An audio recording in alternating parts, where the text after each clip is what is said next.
Nous vivons l'ère du Saint-Esprit. Et l'invité de ce week-end, c'est le pasteur Matt Marvan et son épouse Sarah, un très, très beau couple. Sarah est la petite fille d'un homme de Dieu qui, il y a des années, a été demandé, le Seigneur l'a appelé, et qui a fondé cette église à Porte Ouverte, qui est connue, qui a vécu vraiment une visitation de Dieu particulière il y a plusieurs années, où beaucoup de miracles prenaient place. Et ils ont reçu cet héritage, je parlais avec Sarah et Matt, de simplicité. Et je vous dis, j'étais un peu jaloux. Je dis, moi, je n'ai pas reçu ça, tu vois. Moi, le Nord-américain, on m'a appris surtout à bien diriger l'Église, que tout soit carré et tout. Et eux, ils ont une simplicité. Et Matt me parlait qu'ils ils sont allés faire un voyage missionnaire à Dakar. Et ils donnaient des flyers dans la rue, tout ça. Ils invitaient les gens à venir à une soirée, et c'est très musulman là-bas, et c'est compliqué. Et ils invitaient les gens à une soirée d'évangélisation à l'extérieur le soir, comme ça. Et un homme s'est approché de lui et a dit, « Je suis dirigeant d'une entreprise. J'ai une centaine de femmes qui travaillent pour moi, qui font du ménage, et ton Jésus m'interpelle. Viens avec moi. » Il amène Matt, et Matt était avec sa fille, en fait, cette jeune préadolescente, et ils marchaient ensemble. Et il dit, viens avec moi, il l'amène dans une ruelle. Il dit, regarde cet homme qui était allongé dans ses excréments. Il dit, regarde cet homme qui est en train de mourir. Il s'est fait happer par une voiture il y a quelque temps. Il a perdu l'usage de ses jambes. Est-ce que ton Jésus peut faire quelque chose pour lui? Et Matt se souvient de Pierre, qui a dit, je n'ai ni or ni argent. Et il se dit, Seigneur Jésus, il faut que tu m'aides là. Et il prend les mains de sa fille avec une simplicité d'un enfant. Il dit, avec ma fille, il dit, prends la main de cet homme. Prends une main, moi je prends l'autre main. Et il lui dit, je n'ai ni or ni argent, mais Jésus t'aime. Lève-toi et marche. Il tire l'homme et l'homme se lève. L'homme est guéri. Incroyable. Alléluia. Et on parlait un petit peu ensemble, et je me disais, il y a dans certaines cultures plus de foi qu'en France. J'ai raison, j'ai raison. Ah, nous sommes au cœur de la laïcité et du doute. Mais Jésus va montrer sa gloire. Amen. On le croit. Et cet homme s'est mis à danser dans la rue. Les gens sont venus. Et en fait, toutes les femmes employées de cet homme sont venues danser dans la rue. Et ils ont commencé à évangéliser pour eux. Et des centaines de personnes se sont joints à eux. Et nous vivons l'ère du Saint-Esprit. J'en suis convaincu. Il y a quelque chose à aller chercher encore plus pour chacun d'entre nous. Une personne me témoignait dernièrement qu'une autre personne de l'Église s'est approchée d'elle alors qu'elle priait et elle n'en pouvait plus, des combats dans ses pensées. Cette personne était profondément découragée de tout ce qu'elle vivait à l'intérieur de son âme. Et elle s'est mise devant Dieu, elle criait à Dieu, elle a dit, « Seigneur Jésus, voilà, tu connais mes pensées, tu connais les 12 choses que j'ai mises devant toi. » Et le Seigneur a envoyé quelqu'un de l'Église vers elle. « Est-ce que je peux prier pour toi? » Ne sachant absolument rien. Elle m'a dit, « Pasteur, la personne est venue prier pour moi. Elle a prié les 12 choses que j'ai dit dans mon cœur, que je n'avais même pas ouvert la bouche. » Ça, c'est ce qu'on appelle les vrais dons spirituels. Voyez-vous?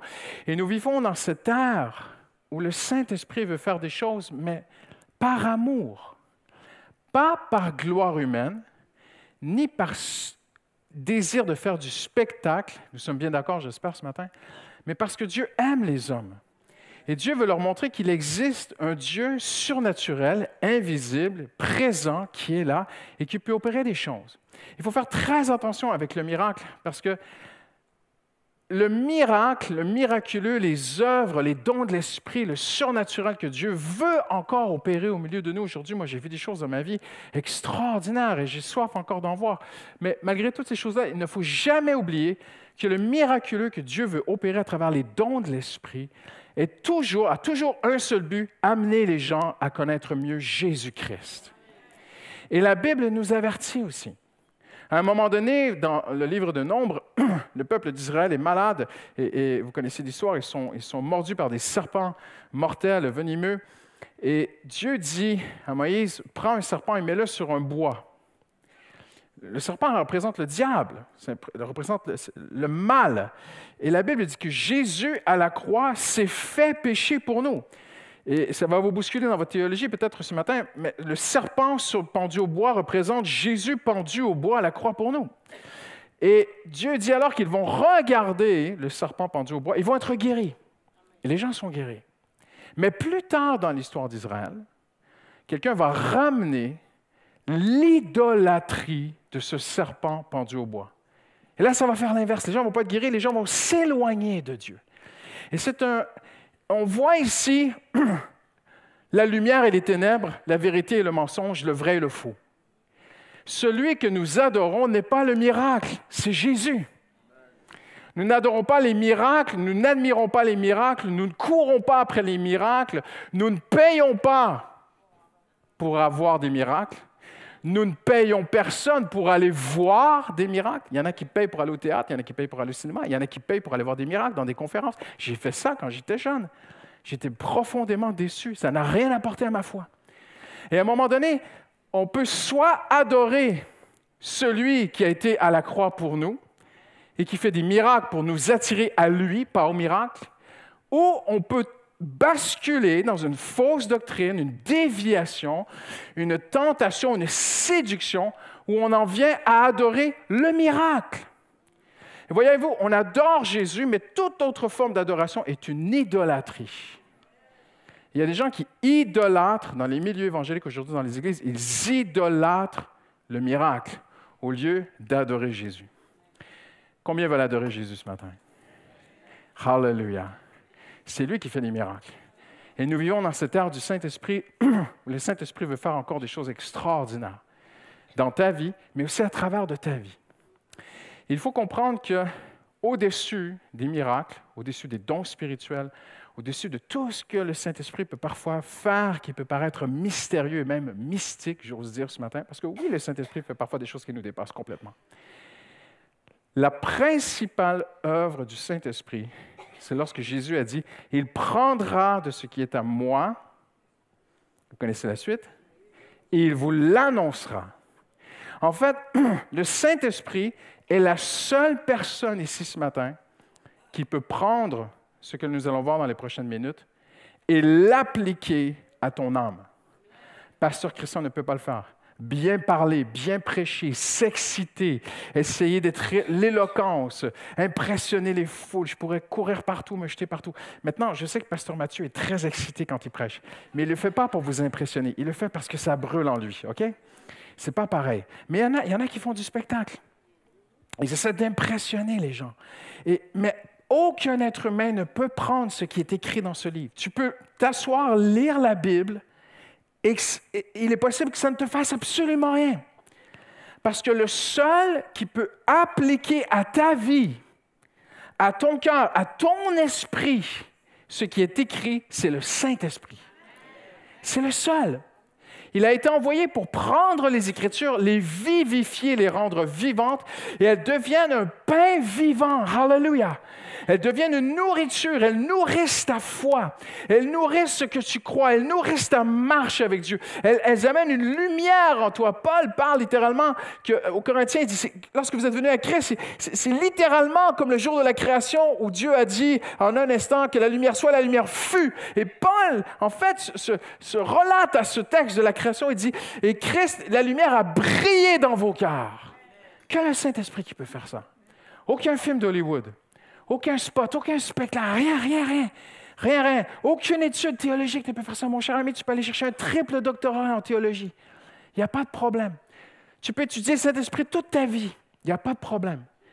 Mais il y a des gens qui ont moins étudié la Bible, mais qui la vivent plus. Parce que le Saint-Esprit a appliqué la parole. Alléluia, il y a quelqu'un qui peut faire ça. Il te la révèle. Il t'ouvre l'entendement. Et une des choses que l'Esprit de Dieu fait, encore aujourd'hui, depuis 2000 ans, lorsqu'il applique la parole de Dieu, et regardez le fil rouge à travers la Bible, regardez le fil conducteur de la Genèse à l'Apocalypse, il y a une histoire, à travers toutes les histoires de la Bible, il y a une histoire qui revient toujours. C'est cette histoire de berger et de brebis. On la voit, elle est dans la Genèse, elle est dans l'Apocalypse. À la fin des temps. On n'aura peut-être pas le temps ce matin, mais 25 fois, plus de 25 fois dans l'Apocalypse, Jésus est appelé l'agneau de Dieu. Il n'est pas appelé le roi des rois alors qu'il l'est. Il n'est pas appelé le Seigneur des seigneurs alors qu'il l'est. Mais Dieu met l'emphase et le présente comme l'agneau de Dieu. Extraordinaire. Et dès la Genèse, on voit un peuple de Abraham, Isaac, Jacob. Ce sont des bergers, en fait. Ce sont des hommes qui ont un troupeau, qui ont des brebis. Et on voit à travers toutes les histoires de la Bible, Dieu appelle les rois d'Israël les bergers d'Israël. Dieu s'appelle lui-même le berger. Dieu appelle son peuple et dit, « Vous êtes mes brebis. » Et on voit partout ce fil conducteur à travers la Bible que Dieu est notre berger et que nous sommes ses brebis. Ce n'est pas simplet. Ce n'est pas réducteur. C'est révélateur de choses très profondes que nous avons commencé à voir ensemble le mardi soir dernier. On va continuer ce matin et on va continuer certainement mardi parce qu'on n'aura pas le temps de voir tout. Mais j'aimerais vous montrer d'abord, peut-être que vous dites, non, mais Pasteur Christian, je ne suis pas vraiment d'accord avec toi. Parfois, j'entends ce que les gens pensent.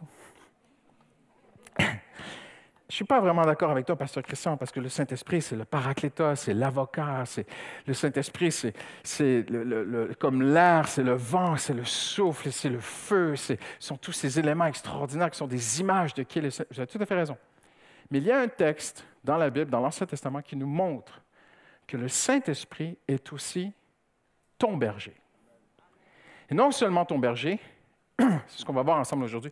Mais l'Esprit de Dieu est ton berger. Il veut, peut-être qu'il ne l'est pas encore ce matin. Peut-être qu'il aime que tu es une brebis un petit peu, pas toujours très, très à l'écoute, hein? Mais il veut être ton berger.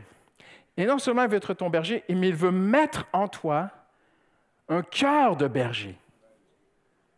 Comprenez ce que je veux dire? Quand je te dis un berger ce matin, ceux qui étaient là mardi, vous allez dire, Pasteur, tu te répètes, mais c'est important de se répéter pour ceux qui n'étaient pas là mardi. Quand je te dis berger, est-ce que tu vois Superman avec sa cape? Non. Est-ce que tu vois un général de guerre avec ses galons devant des armées? Non. Est-ce que tu vois un chevalier moyenâgeux avec toute son armure brillante? Non. Est-ce que tu vois un dictateur? Non. Est-ce que tu vois le Père Noël quand je te dis un berger? Non. Quelle image vient dans ton esprit quand je te dis un berger? Parce que tout est image. Et Dieu nous a créés ainsi. Vous ne pourrez pas être autre chose que ce que Dieu vous a créé. Dieu nous a créés avec un esprit qui imagine. Donc, tout est image. OK, je te dis Coca-Cola, tu as une image. Et le marketing a bien compris ces choses-là. Mais Dieu aussi utilise des images. Et Dieu utilise l'image, et avec le Saint-Esprit, Dieu veut utiliser l'image de berger, parce que Dieu veut que tu le vois, que tu aies une image, une perception de Dieu. Pourquoi? Parce que notre image de Dieu est tordue. Depuis le Jardin d'Éden, l'image que nous avons de Dieu a complètement flippé. Adam, qui marchait avec Dieu, en un instant, lorsqu'il a péché, s'est mis à avoir peur de Dieu. Son meilleur ami, son créateur, sa paix, son pourvoyeur, Dieu était tout pour lui. C'est extraordinaire de marcher dans la présence de Dieu. Il n'y a rien de mieux que ce qu'Adam a vécu avant le péché. En un instant, quand Dieu s'est retiré, que le péché est venu, ça a flippé. Je m'excuse de dire comme les jeunes, j'étais avec les jeunes hier, ils m'ont attrapé. Ça a flippé dans son esprit, Adam. Et qu'est-ce qu'il a fait? Il a eu peur de Dieu, instantané. Donc, nous sommes tous fils d'Adam. Nous avons tous une image, une mauvaise image de Dieu. Ah non, mais pas moi, pasteur. Moi, je suis 3e génération, 18e génération de chrétiens. Tu as quand même une mauvaise image de Dieu. Parce que l'Église peut donner une mauvaise image de Dieu. Certains pasteurs peuvent donner une mauvaise image de Dieu. Mais le Saint-Esprit veut changer ta perception de Dieu. Il veut te donner l'image d'un berger. Et quand je te dis berger, tu ne vois pas un despote, un mégalomane. Quand je te dis un berger, tu vois quelqu'un de bon. C'est instantané. Je te dis berger, tu vois un homme avec une barbe un peu grisonnante, un petit bâton, et puis il marche avec ses brebis. Tu ne vois pas un athlète en train de courir aux Olympiques. Tu ne vois pas quelqu'un qui essaie de battre le record du monde du 100 mètres et qui court et qui dit à ses brebis, « Allez, allez, allez, allez! » Tu vois un bon berger. Tu vois un homme paisible. On est d'accord, j'espère? Regardez ce que la Bible dit dans Isaïe. Tu es prêt, Arnold? Tu es Superman, Arnold. Vas-y, vas-y. Celui qui les a fait ressortir de la mer avec le berger. Intéressant. De son troupeau. Celui qui mettait son Esprit Saint au milieu d'eux. Regardez la connotation, le lien que Dieu fait. L'Esprit Saint, le berger. Comme à un troupeau qui gagne la vallée, l'Esprit de l'Éternel leur a accordé le repos. Reste ici un instant sur cette diapo. Pense un instant. Dieu dit à Israël, « Je suis votre berger. » Jésus dit, je suis le bon berger. Mais où est Dieu? Sur le trône. Où est Jésus? À la droite de Dieu. Où est le Saint-Esprit? Ici. C'est l'Esprit de Dieu aujourd'hui. C'est l'Esprit de Christ. Les Actes des Apôtres appellent l'Esprit de Dieu l'Esprit de Christ. Et l'Esprit de Dieu est un esprit de berger. Il développe en moi un caractère de berger. Et il amène une paix dans ma vie qu'il est mon berger. C'est extraordinairement simple, mais c'est capital et vital de comprendre ceci ce matin. Dieu est ton Dieu, il est ton sauveur, il est tout pour toi, mais il veut que tu aies une image de lui. Instantanée, quelque chose de direct. Si je te dis, Dieu veut que lorsque l'on dise Dieu, ding, tu vois un berger. Saint-Esprit, ding, tu vois un berger. Parce que c'est trop abstrait. Et vous dites, Pasteur Christian, tu es en train de prêcher contre la parole. Non. Il y a des images à la parole de Dieu, du Saint-Esprit, qui sont très abstraites. Un fleuve qui coule. Un vent qui souffle. Un fleuve de feu. Et là, tu dis, mais est-ce que... Il faut faire attention. Le but de Dieu par ces images, c'est de nous montrer l'ampleur de l'œuvre du Saint-Esprit. Comme le vent souffle partout sur la planète aujourd'hui. L'air que tu as respiré ce matin, cet après-midi, sera peut-être en Chine. L'air circule partout avec des grands, des jet streams. On parle de jet streams qui traversent les océans. Et Dieu veut que tu vois le Saint-Esprit comme quelqu'un de si grand lorsqu'il souffle, qui peut faire des choses extraordinaires. Mais ça reste abstrait. Alors Dieu le sait. Et Dieu veut nous donner une image de son Saint-Esprit qui est très concrète, très palpable, qui devient instantanée à ton esprit. C'est ton berger. Il est ton berger. Et il y a cette prière dans Ésaïe qui est prophétisée, où est celui qui a fait ressortir de la mer? On sait que ressortir de la mer, c'était un symbole, une image de la nouvelle naissance. Où est avec le berger de son troupeau. Et voyez-vous, après la résurrection de Jésus, Jésus est notre berger, mais Jésus est monté au ciel. Alors, qui est le berger après la nouvelle naissance? C'est le Saint-Esprit, mon ami. Celui qui mettait son Esprit Saint au milieu d'eux. Extraordinaire. Bien sûr, le Saint-Esprit est dans l'Ancien Testament aussi. Mais l'ère du Saint-Esprit, c'est aujourd'hui. Nous sommes dans l'ère où le Saint-Esprit agit. Hallelujah. Et il est notre berger. Et regardez ce qu'il fait. Comme à un troupeau qui descend dans la vallée, l'Esprit de Dieu leur a accordé le repos. Et ceux qui étaient là mardi soir, vous taisez. Ça vous fait penser à quel psaume? Ceux qui n'étaient pas là. Le psaume 23. Le psaume le plus connu au monde. Regardez, l'Esprit de Dieu qui accorde le repos, l'Esprit de Dieu qui conduit dans une belle vallée. Mais c'est ce que David a dit. Alors, je vous invite ce matin, on va regarder le psaume 23 ensemble. Tournez avec moi. Même si vous le connaissez par cœur. L'Éternel. Alléluia. C'est bien de le connaître par cœur, mais ça sert dans les jours difficiles. L'Éternel est mon berger. Je ne manquerai de rien. Wow! Il me fait reposer dans de verts pâturages. Et je vais arriver à ceci ce matin. Il restaure mon âme. Je m'arrête ici. Une des œuvres du Saint-Esprit dans nos vies, c'est de travailler à notre spiritualité. Notre spiritualité. Pourquoi je dis cela? Parce qu'on demande beaucoup de choses à Dieu. On demande à Dieu de guérir un couple, on demande à Dieu de guérir un cancer, et toutes ces choses-là ont une place. On demande à Dieu de nous guider, de nous donner du travail, de pardonner nos péchés. On demande à Dieu beaucoup de choses. Mais une des choses, et Dieu veut nous aider dans toutes les sphères de notre vie, bien sûr. Mais s'il y a une chose qui est plus importante que tout pour le Seigneur, c'est ta spiritualité. Il restaure mon âme. On peut régler tous les problèmes autour de toi. Ça va pour un temps restaurer ton âme. Ah, Pasteur Christian, j'aimerais tellement me marier. J'étais avec les jeunes hier, j'ai fait un atelier sur le mariage. J'aimerais tellement trouver quelqu'un. Je peux comprendre, vraiment, vraiment. Mais ton épouse ne restaurera pas ton âme. C'est lui qui restaure l'âme. Pasteur Christian, je n'arrive plus à payer mes comptes. Je suis dans une situation... J'ai reçu un mail là qui m'a brisé le cœur d'un pasteur qui l'épouse de son fils a perdu l'usage de sa jambe en accouchant de son bébé. Elle a perdu son travail et pour s'occuper de son épouse, le mari a quitté son travail. Et elle touche de très petites aides et lui touche un tout petit chômage et il n'y arrive pas en fait. Alors, j'aurais beau leur dire ce matin que Jésus veut leur donner la paix, ils vont dire « Merci, pasteur, pour la paix. » Mais ma femme a perdu une jambe et on n'arrive plus à payer nos comptes. Et Dieu peut toucher ces choses. Dieu veut nous aider dans toutes les sphères de notre vie. Mais même dans l'œil du cyclone, il restaure mon âme. Il donne une paix. Le Seigneur s'inquiète de ta spiritualité. Il restaure mon âme. Je continue. Il me conduit dans les sentiers de la justice. Tu peux traduire par la droiture. Voyez-vous, parce que justice, ça peut être interprété de toutes sortes de façons.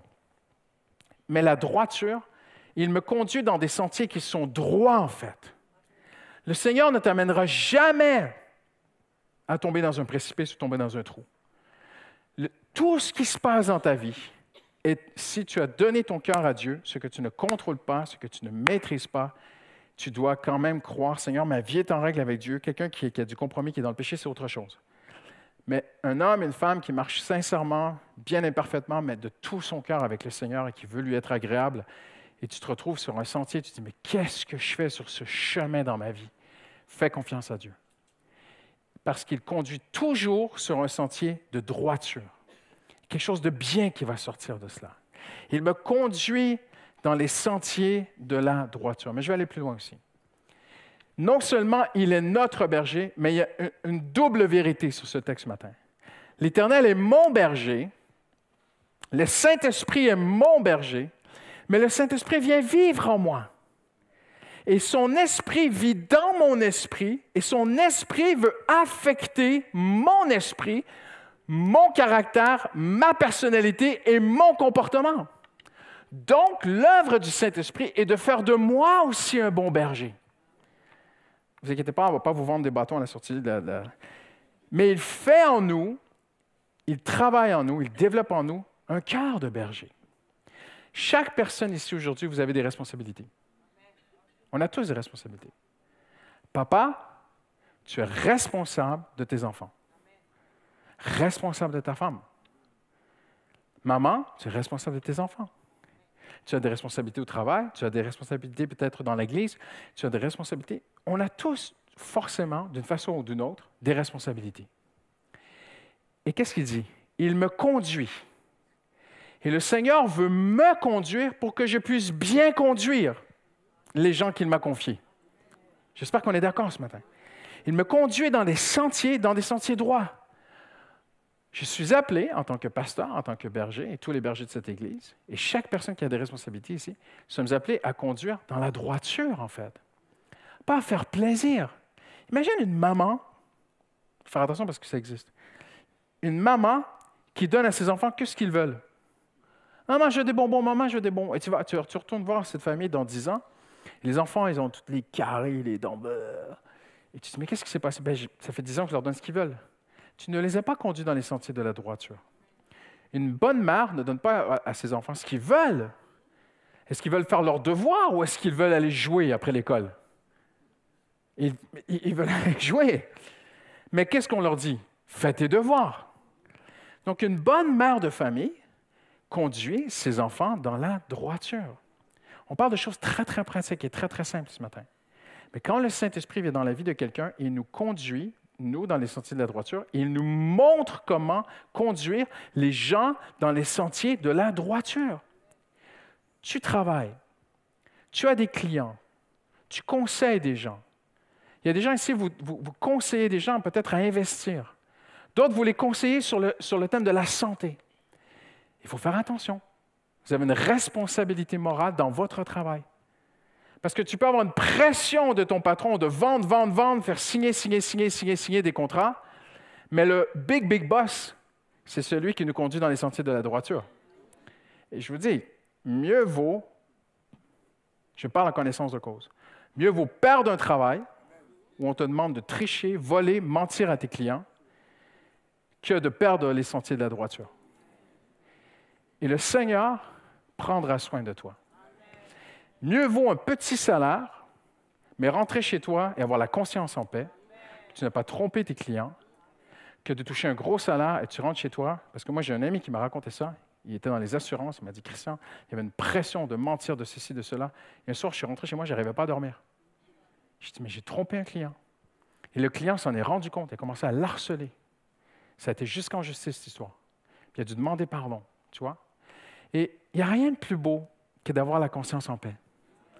Parce que dans ta famille, dans ton couple, dans tes enfants, avec tes enfants, ta relation, ta famille, le travail partout, tu veux aller dans les sentiers de la droiture. J'ai raison, j'ai raison. Amen. On continue. Il est présent. C'est extraordinaire.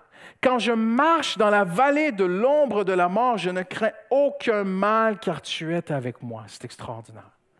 Dieu est présent avec toi. Dans tout ce que tu vis, le Saint-Esprit est là. Il est fidèle, il est présent. Mais moi aussi, je suis appelé à être présent. Il y a des choix à faire. La carrière ne peut pas passer avant ta famille.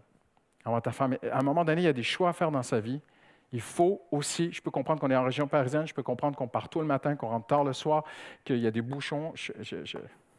Je compatis. Je vais vous en raconter une bonne. Cette semaine, ma famille m'a organisé un anniversaire pour mon anniversaire. Je n'ai jamais pu m'y rendre. Je suis resté bloqué pendant 4 heures de temps dans les transports. Donc, je compatis. Je sais que vivre en région parisienne, ce n'est pas gagné. Mais en dépit de tout cela, on a des choix à faire. Il faut être présent là où on a besoin d'être présent. Je continue parce que le temps passe très, très vite. Il est protecteur.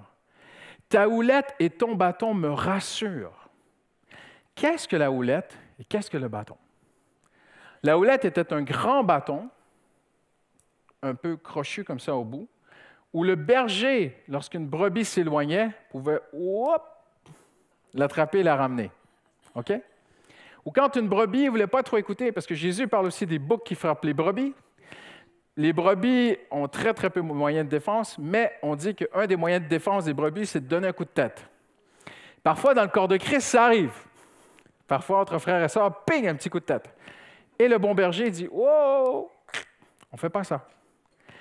Donc, ta houlette et ton bâton me rassurent. Pourquoi est-ce que David dit cela? En fait, David il dit « Je suis rassuré, tu sais mieux que moi où je vais. Si je suis en train de partir dans un mauvais sens, je sais que Dieu peut me rattraper. » Mais au bout de la houlette, il y avait aussi une petite cuillère de métal. Et quand le berger voyait que « Ah non, là, la brebis, elle est vraiment... Ah là là, elle est beaucoup trop loin. » Je n'ai pas le temps de la rattraper, siffler, machin. Alors, qu'est-ce qu'il faisait? Il attrapait avec la petite cuillère et puis il lançait un caillou ou une petite motte de terre sur la brebis. Donc, un bon berger, c'est quelqu'un qui sait lancer un caillou à une brebis. Ça vous fait penser à quelqu'un? David savait même faire tomber des géants avec un caillou. Un bon berger, il visait juste. Et Dieu vise juste. Dieu ne vise jamais à côté. Et quand une brebis était trop loin, parce que une des grandes particularités des brebis, c'est qu'elles sont peureuses. Une brebis partait gambader, ah non, elle va tomber en bas du précipice. Caillou, il lançait un truc. Ping, elle se prenait juste sur la fourrure. Juste sur la fourrure. Elle sautait d'un bond et revenait directement au troupeau.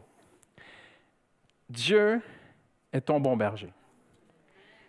Parfois, le Seigneur permet des peurs. Parfois, Dieu permet qu'on ait un bon coup de peur parce qu'on est en train de s'éloigner de lui. On est en train de se faire mal, on est en train de faire mal à des gens autour de nous, et le Seigneur veut nous ramener. Ta houlette me rassure. C'est extraordinaire, hein? Et aussi nous, en tant qu'enfants de Dieu. Parfois, dans nos vies, une maman a besoin de dire à ses enfants, c'est mal. Parfois, dans un couple, il faut apprendre à se parler, à se dire les choses. L'apôtre Paul dit, dites-vous la vérité dans l'amour. Dans l'amour, c'est très important. Donc, la vérité avec un petit V et l'amour avec un grand A. Dites-vous la vérité dans l'amour. Je continue. Et ton bâton me rassure. Ton bâton. En fait, le berger avait littéralement une matraque en bois avec un bout de métal. Parce que ce n'est pas avec la houlette qu'il allait chasser le lion ou l'ours ou le loup. La houlette, c'était pour la brebis. La matraque, c'était pour l'ennemi. Et quand ils venaient, Jésus le dit, il y a des mercenaires. Ils gardent les brebis parce qu'ils ont un salaire. Et quand ça va mal, ils sont partis. Quand le lion arrive, il était déjà parti. David ne se poussait pas. Hein. David dit, quand le lion arrivait, je courais derrière lui. Je le saisissais par la gueule. Il dit, s'il se retournait contre moi, moi j'ai toujours voulu répondre à ce verset, on dit, j'aurais aimé être là et dire, David, qui t'a dit qu'il ne se retournerait pas contre toi? C'est un lion. Tu dis, s'il se retournait contre toi, mais tu imagines les pattes du lion, la gueule du lion qui se retourne contre David. Et David dit, je le frappais. Avec quoi est-ce qu'il le frappait? Avec le bâton du berger, la vraie matraque. Et puis David, il mettait un coup, voyez-vous? Quelle est la vérité pour nous ce matin?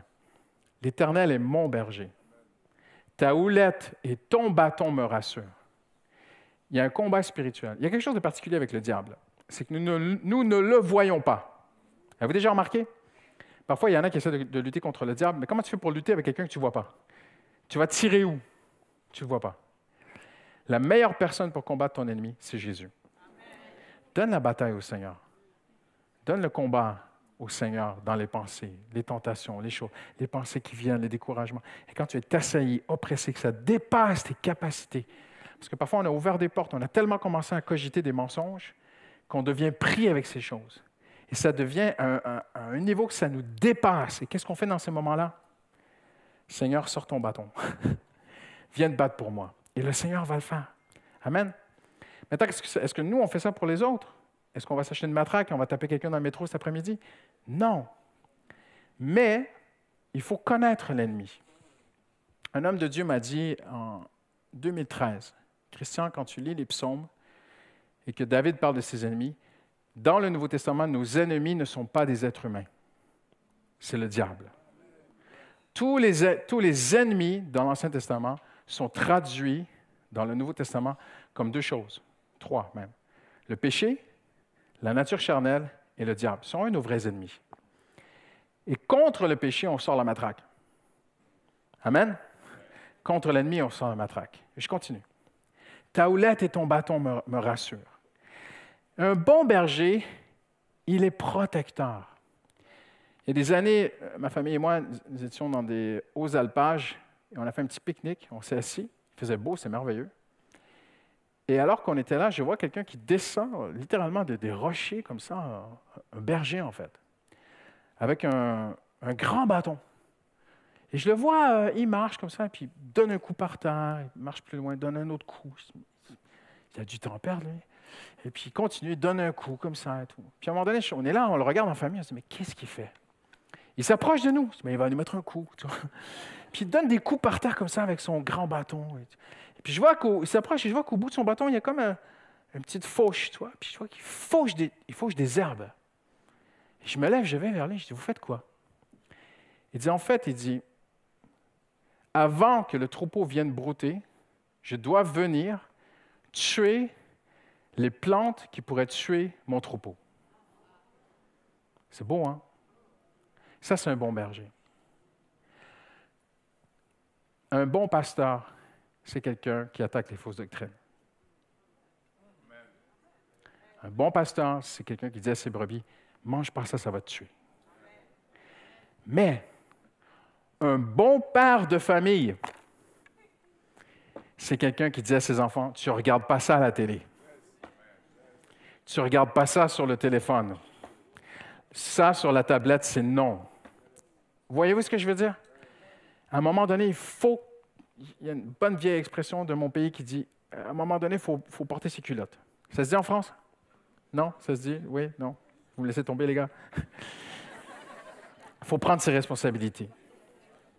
Maman, papa, dans tout, même en tant que couple, nous, jeunes mariés à l'époque, ma femme et moi, on regardait un film, poup, on a arrêté le film. Yes! On s'est regardé, on s'est dit, c'est pas possible. Christ vit en moi. Il est en train de me mettre des coups. Non, non, non. Christian, tu ne regardes pas ça. En voyage de noces, je suis allé voir un film au cinéma. Des années plus tard, il passe à la télé et avec ma femme, on se dit, « Hey, le fameux film qu'on a regardé au voyage de noces! On se le fait un dimanche soir, ça va être merveilleux. » Et vous savez, comme des Américains, TV dinner, on prend nos plats comme ça, on mange devant la télé. On écoute 3 minutes du film, on l'arrête. Mais comment on a pu aller voir ça au cinéma? Parce que le Saint-Esprit nous sanctifie. Il y a des choses que je pouvais regarder, je ne peux plus regarder. Mais j'étais sauvé. Attention, j'étais vraiment un vrai enfant de Dieu, j'aimais Jésus. Mais des choses que je ne voyais pas. Il y avait des herbes empoisonnées que je ne voyais pas, qui m'empoisonnaient. Le Saint-Esprit est venu, schlac, schlac, Robichaud, ça t'enlève ça de ta vie. Et le Saint-Esprit vient dans ta vie et il touche à des choses. Parce qu'il est un bon berger. David dit qu'il est rassuré de ces choses. Amen. Et je conclue avec ceci aujourd'hui. Quelque chose d'extraordinaire avec le bon berger, c'est qu'il cherche la brebis jusqu'à ce qu'il la trouve. Jésus a dit ça. C'est une caractéristique du bon berger, c'est qu'il ne lâche jamais. J'invite les musiciens à s'approcher. Nous étions partis avec Justine, on a fait une conférence de pasteurs il y a une semaine ou deux de cela. Et vous avez le bonjour de Franck et Esther. Vous avez aussi le bonjour du pasteur Carter Conan, qui avait fait Paris pour Christ. Ici, on a vu là-bas. Et à un moment donné, on parlait ensemble et un jeune couple est arrivé, pas un jeune couple, mais un homme à peu près de mon âge, mais j'ai l'air jeune, donc ça passe. Ils sont arrivés, ils sont venus nous saluer, tout ça. Et puis le pasteur Carter a dit, « Christian, il faudrait que tu connaisses son témoignage. » Il commence à me raconter son témoignage. Et voici ce qui m'a touché. Un jeune homme, son frère se retrouve en prison, trafic de drogue, tout ça. Et puis le pauvre jeune, dans les mauvais quartiers d'Amsterdam, se retrouvait dans le trafic de drogue. Il voulait tellement s'en sortir. Et un homme, un jour, lui a dit, « Le jour où tu voudras vraiment, vraiment arrêter de trafiquer de la drogue, parce qu'il allait souvent en prison, tout ça. » Il a fait plusieurs fois de la prison, ce jeune. « Le jour où tu voudras vraiment t'en sortir, tu m'appelles. » Il lui donne son téléphone. Et un jour, il n'en pouvait plus, il appelle cet homme. Et cet homme n'était pas chrétien. Il l'a mis chez un glacier à vendre des glaces, chez Amsterdam. Donc, il passait ses journées à travailler. Et ce bon monsieur gentil avait de bonnes valeurs, en fait. Il s'était dit, si je mets ce jeune au travail, ça va l'aider. Voyez-vous, le monde est ainsi aujourd'hui. Si on aide les gens, si on les met au travail, voilà. Mais il n'y a que Jésus qui peut changer les cœurs. Et alors que le jeune vendait des glaces comme ça, un autre jeune un jour est rentré dans le magasin et il lui a dit, est-ce que tu ne pourrais pas aussi me vendre de la cocaïne? Et ting, l'argent, les bagnoles, les filles, tout est revenu dans son esprit. Il dit, oui, je peux te faire ça. Et puis il est retombé dedans. Il retombe en prison. Et un jour, alors qu'il était chez le glacier comme ça, quelqu'un est venu le voir, un chrétien. Puis il a dit, j'aimerais t'inviter à l'église. Viens une fois. Donne une chance à Jésus pour t'aider. Ah non, je veux pas la religion, Jésus, ces choses-là, non, je veux rien savoir de tout ça. Vous savez, pendant combien de temps il l'a invité à l'église? Pendant 4 ans. Chaque semaine, pendant 4 ans, il allait voir cet homme. Il l'invitait à venir à l'église. Et un jour, un déclic spirituel, parce que quand c'est le temps de Dieu, c'est le temps de Dieu. Le Saint-Esprit lui dit, tu vas à l'église. Quand le Saint-Esprit parle, on bouge, hein? Un désir est monté. Je vais aller à l'église avec toi. Il est allé au groupe de jeunes. Il rentrait dans une belle église à Amsterdam. Puis il dit, non, c'est pas dans la salle de culte, c'est une toute petite salle, c'est un tout petit groupe de jeunes. Juste pour essayer de faire comprendre aussi ce matin qu'on n'a pas besoin parfois de tout un spectacle. Quelque chose de grandiose pour que des hommes viennent à Christ. Il l'amène dans une petite pièce où il y a 6-7 jeunes, tous issus de bonnes familles. Ils n'ont rien à voir avec lui. C'est pas, je bénis Dieu pour tous les experts qu'on a, mais il n'y a que Jésus qui change les cœurs. Et ces jeunes n'étaient experts de rien. Mais pendant 4 ans, à chaque semaine, ils se réunissaient et ils priaient pour ce trafiquant de drogue. Extraordinaire.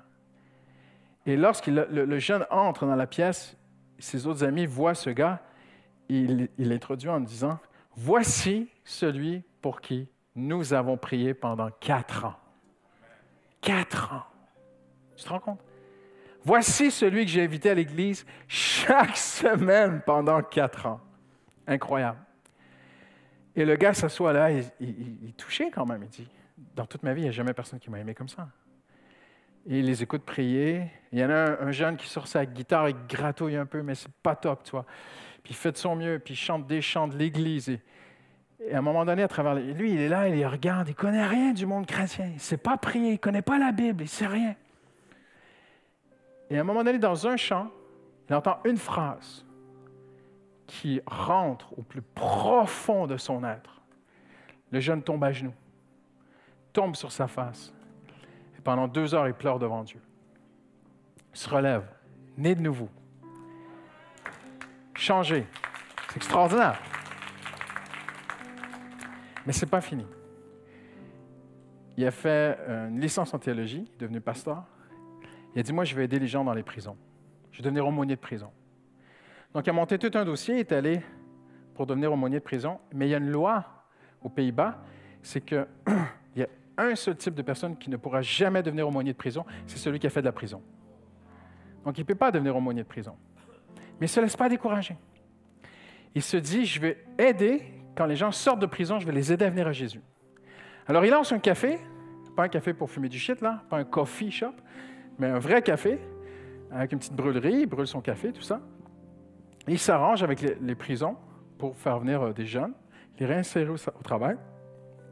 Il leur fait des études bibliques. Et il a gagné un prix de l'entreprise la plus innovante de tous les Pays-Bas cette année-là. C'est lui qui a gagné le prix. Je pense que c'est passé à la télé, je raconte mal l'histoire. Mais à un moment donné, le directeur de la plus grande prison des Pays-Bas est venu le voir dans son café. Puis il lui a dit, « Je sais que tu ne pourras jamais être aumônier de prison, mais j'ai trouvé quelque chose. Viens ouvrir un café en prison. » C'est extraordinaire, hein? Et je parlais avec lui, j'échangeais avec lui, je me disais, c'est extraordinaire, l'esprit du bon berger, qui ne lâche pas. S'ils avaient lâché ces jeunes, et je te dis ceci ce matin, ne lâche pas. Ton fils est loin de Dieu, ta fille est loin de Dieu, ta femme est loin de Dieu, il y a quelqu'un dans ta vie qui est loin de Dieu. Il y a des années, Dieu t'a dit, prie pour cette personne-là. Pourquoi tu as lâché? Lâche pas. Tant qu'il y a de la vie, il y a de l'espoir. On ne lâche jamais. Jamais, jamais. Tu avais une liste. Tu avais une liste des gens pour qui tu priais. Il ne faut pas lâcher. Mais pasteur, ça fait des années. Ne lâche pas. Car le bon berger cherche du mieux qu'il peut, la Bible dit? Non. Le bon berger cherche jusqu'à ce qu'il la trouve. Hallelujah. Moi, il y a des gens, ça fait 20 ans que je prie pour eux. Je ne lâcherai pas. Est-ce qu'ils sont encore vivants? Je ne lâcherai pas. Le bon berger cherche jusqu'à ce qu'il la trouve. Que l'esprit du bon berger soit en toi aussi. Pour ceux qui sont loin de Dieu. Amen. On baisse la tête en terminant ce matin en prière.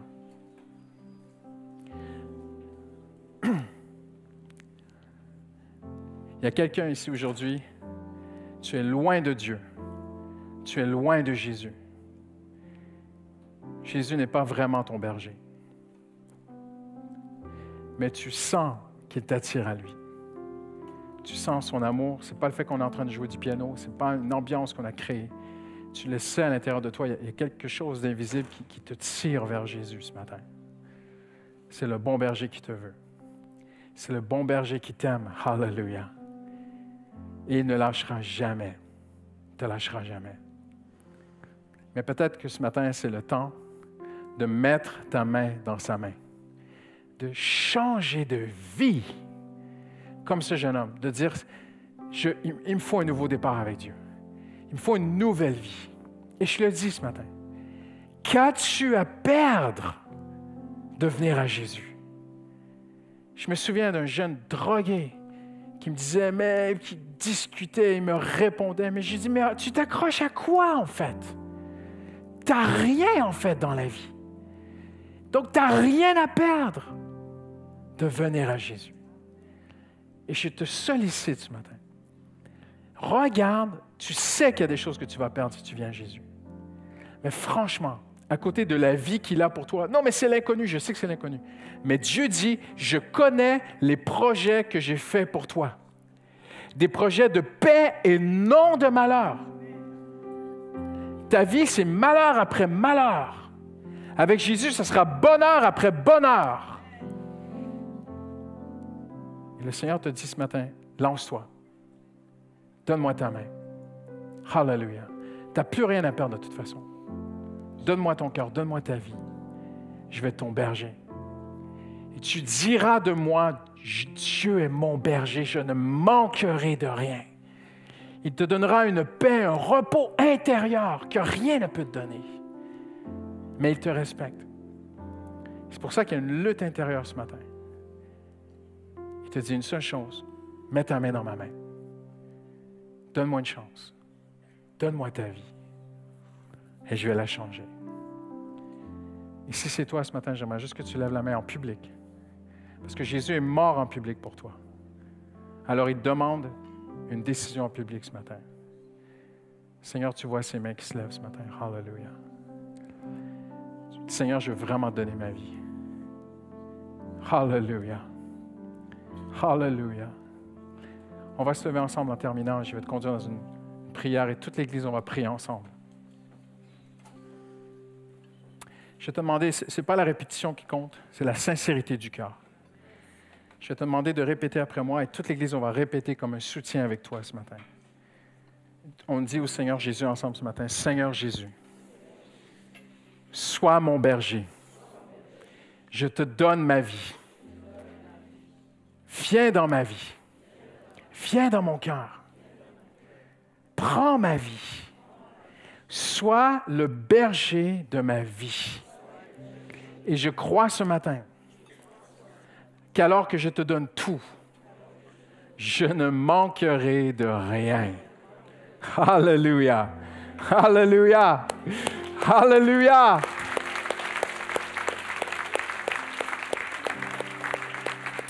Alléluia. On lève nos cœurs vers le Seigneur Jésus, juste nos voix, on lève nos mains un instant, juste avant de se séparer, avant les annonces ce matin. Alléluia. Adorons Jésus. Dis-lui ce matin, là où tu es dans ta vie à toi, là où tu as besoin de lui, tu dis, Seigneur, tu es mon berger. Alléluia.